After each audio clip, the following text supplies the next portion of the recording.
Hello and welcome back to Geordie Leather.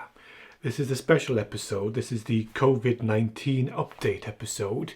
I just wanted to let you know what's been happening recently and why I haven't been able to produce the regular videos I normally try to put out for you. Obviously everyone's suffering with this current situation. Everyone's dealing with it differently and it has affected me quite profoundly personally. So apologies first of all for not being able to put out videos on a regular basis.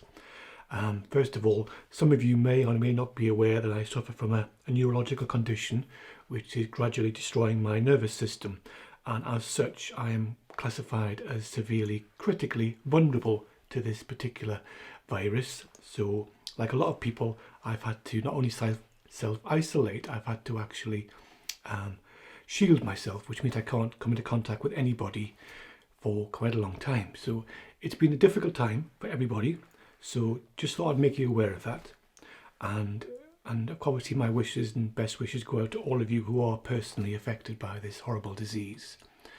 So one of the other reasons why I haven't been able to put out videos is I have been helping my church with allowing them to continue to produce their services and other religious events and normal activities. So I've been using my YouTube skills to help my church to do their regular weekly service as well as other online activities. So apologies for not being available. So this is just a very short video today, just to get me back into the swing of producing videos for you to watch. So let's move over to the workbench and we'll get started. Okay, so I've just suddenly realised, because of the lockdown situation, quite a few of you may be coming to leatherwork for the first time as a new hobby. Brilliant, welcome aboard. So because of that, I'm going to choose a very simple project we can do together with very minimal tools and supplies. So keyrings, surprisingly, are a very popular product for the leatherworker. Now you can spend hours, days making a handbag, a suitcase, a briefcase, and charge hundreds of pounds for that, which is great. But if you're in leatherwork to make money, I'd advise that you probably focus on the cheaper gift market, such as keyrings. You can make a lot more money from keyrings than you can by selling the odd handbag now and again. So keyrings come in a wide variety of designs. Obviously I've got some of them here. So a very simple product for leather workers is this. This is simply what's called a key snap, or a key strap, sorry. It's basically a strap of leather with a loop, as you can see, which has a press stud fastener, which means you can wrap this around things and snap it closed and hang your keys from it. So they're very popular, these. This is a plain leather, pink strap, but I've got a wide selection here just to show you what we can do. So this is what I call a honeycomb design. Now this has been embossed into the leather. This is what I call bubbles, but you call it what you want. This is hexagonal, so a large honeycomb. It's a nice pattern, I think, but really it's unlimited. This is a gear design. This is a swirls design, but basically you can emboss any pattern you want into leather quite easily. We're not going to cover embossing in this video. That's for the next video, where I'll show you the full method of how to put patterns into leather like this.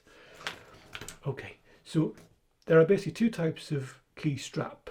There's a fixed key strap whereby the loop is actually riveted together. That's a stronger method and will last a lifetime. But a lot of people prefer the snap method because of the versatility, being able to hook that onto things and lock it closed so they know where the keys are. But we're going to focus on the snap today, but the alternative is to use a rivet in there rather than the snap. So as you can see with this one, this is another very good point. I've personalised this keyring for a penny. Now you can sell plain keyrings quite easily, but a lot of people, in fact the majority, buy keyrings for gifts. So the ability to put somebody's name on there, or a silly phrase, or world's greatest dad, massively increases the value of the item. It's a very simple process, which I'll show you in the video after the embossing video. It's a technique called hot foil stamping, which we'll cover in some depth. But being able to put someone's name on there, like I say, vastly increases the value of this product, and they sell like hotcakes at certain times of year. So that's worth doing that. So we'll cover that soon. But for today, we'll just make the basic keyring, and then we'll look at the more advanced things in later videos. So this is a basic strap. Nice orange colour. Again, you can dye the leather whatever colour you want. I produce these in all different colours, about 47 different variations. Now, you can cut these out by hand. I will produce a pattern, paper pattern, which you can download from the Geordie Leather website. There's two ways you can do this. You can print out the pattern, make a physical pattern and cut them out with a knife, which is fine. If you're only going to make one or two, I would do that. But if you intend making keyrings to make a bit of cash, then it's worth investing in something like this. This is what you call a die cutter.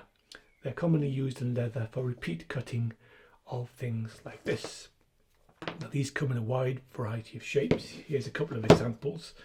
There's this type here, which I use quite frequently. Another one there, which produces a round keyring. This one, if you look carefully, has individual cutters which actually cut out the slots, the holes for the thread to be stitched through. So that's interesting.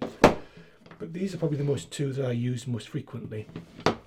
To give an example, with this one, this produces a keyring shape like this, which when folded in half and glued together gives you a blank traditional key fob. Now you can emboss letters on there, you can carve, stamp, print, whatever you want. It's a nice blank surface. But today I'm going to use this one. Like I say, if you're only going to make one or two, it's not worth buying one of these, but if you're going to mass produce them, it saves you a lot of time and effort, so consider that certainly. I will leave a link in the description where you can get a hold of these things. So for today, like I say, find yourself a bit of strap. This is about 18mm wide, but it's not important. Round each end and a dimple for where the fold will be. But I've used the cutter, but by all means download and print out and cut out by hand the shape. So if we look at this one I made for Penny as an example, we'll open this up and we can see how this is put together.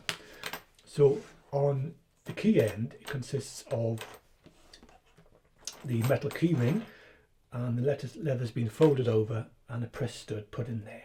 The other end is the corresponding part of the press stud. So when they come together, they can be pressed together. So let's do that first. So we need just two bits of hardware, a key ring and a press stud. So here we have the key ring and here we have the press stud. Now, because I'm using a chrome silver coloured key ring, I've decided to use a chrome silver coloured snap fastener, but generally I try and find a snap fastener colour that contrasts the colour of the leather. I think that silver goes quite well with the orange background, but choose a snap fastener colour to correspond or to contrast with your leather. So let's quickly put this together. It's very simple.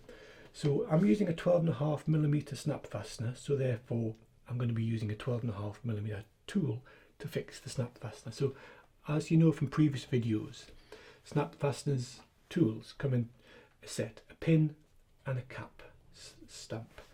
So again, there are many ways of fitting snap fasteners. You can use an arbor press, you can use a set of traditional pliers like these, you can use this method, the simplest and cheapest method, and I'm sure there are other methods too, but today we're going to use this method.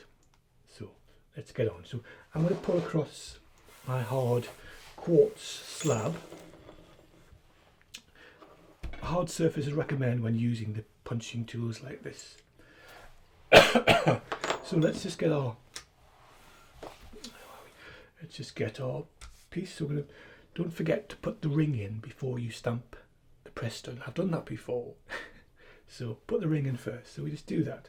Put it through to make sure that that's in position before you bend over the first part of the leather and just line up the holes. So I'm going to use the base part of the snap fastener, so we put that over, push that through, and then fold over,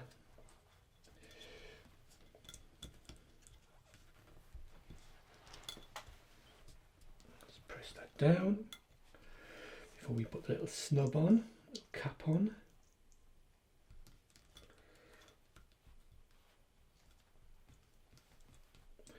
So if we take our little cap setter, put that over there, make sure everything's lined up, and let's give that a whack with a hammer.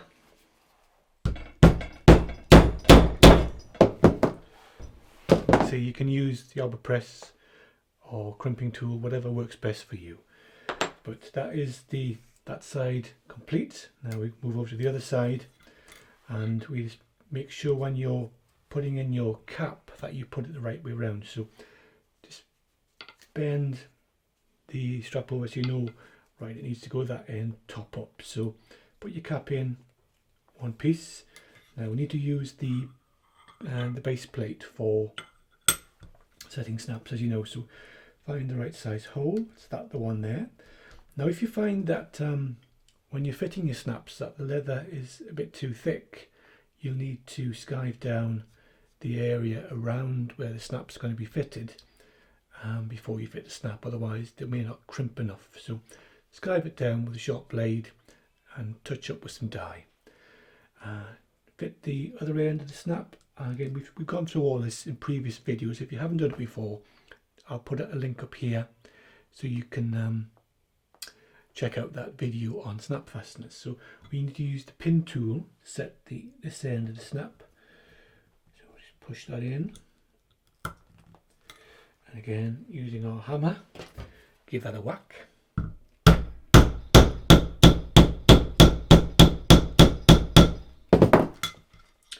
And there we have the completed